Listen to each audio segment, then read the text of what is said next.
গভীর রাতে কখনো একাকী বিষণ্ণ হয়ে বসে থাকবেন না, কান্না করবেন না। মনে রাখবেন, আমাদের আশেপাশে অনেকে অনেক সময় থাকে, তাদের ভিতরে আমাদের মতো অনুভূতি কাজ করে। আমি মাইশাস টাইনি ওয়ার্ল্ড, ভূতজিনের রাজ্যে আপনাকে স্বাগতম। আজকের গল্পটা একটু ভিন্ন রকম, তাহলে গল্পটা শুরু করা যাক। ভালোবাসা পবিত্র, ভালোবাসা সুন্দর, ভালোবাসা অপার্থিব, ভালোবাসা বিভাসিকা। একটা মেয়ের প্রতি একটা ছেলে আকৃষ্ট হবে, এটাই স্বাভাবিক। কিন্তু একটা মেয়ের প্রতি কোনো গায়েবী মাখলুক যদি আকৃষ্ট হয়, সে ভালোবাসা কতটা ভয়ানক হয়ে যায় তা কল্পনার বাহিরে। সাল 2018। আমার বয়স তখন 17 ছাড়িয়ে 18 ছুঁই ছুঁই। মনটা শরতের নীল আকাশের বুনো মেঘের মতো চঞ্চল, শ্রাবণের মনমরা সন্ধ্যার মতো অভিমানী।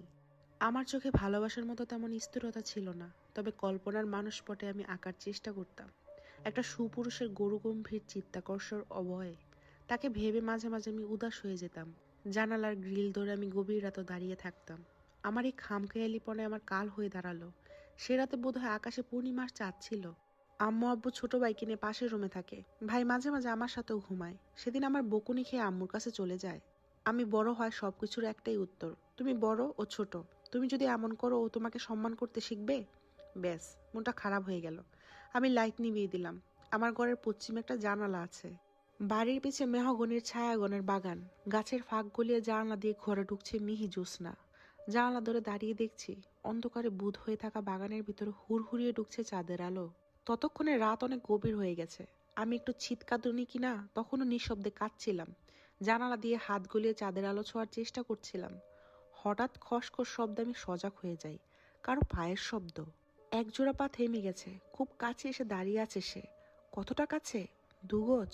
1 গজ? নাকি তারও কাছে? তার আর আমার দূরত্ব কি শুধু এই দেয়াল? সে কি আমার জানালার কাছে?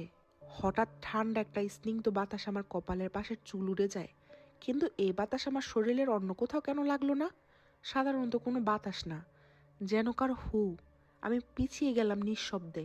জানালা বন্ধ করার ক্ষমতাও আমার নেই। পা টিপে টিপে বিছানার কাছে আসবো, তাসনিম। আমি চমকে উঠি, এতটাই চমকে উঠি বিছানার উপরে পড়ে যাই।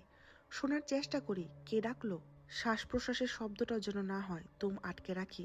পুরুষের কণ্ঠস্বর। আব্বু তো না, পাশের ঘরে আব্বু তো দিব্যি নাক ডাকছে। মনের ভুল ভেবে বিছানায় পা তুলে বসবো, সাথে সাথে বাড়ির পিছনে কয়েকটা কুকুরের ভয় জড়ানো একটা ডাক। পিছ থেকে আচমকা ধাক্কা দেওয়ার মতো স্পর্শে কোকিয়ে উঠি আমি। কি হলো? আমি চিৎকার করে উঠি। আম্মু আমাকে 2 হাতে জড়িয়ে নেয়। আহা, আমি আমি আমি এত কিছুর আকস্মিকতায় ভয়ানকভাবে কাঁপতে থাকি। আম্মু আমাকে বলে, কখন থেকে তোকে ডাকছি। দরজার কাছে আমি বোধহয় 3 থেকে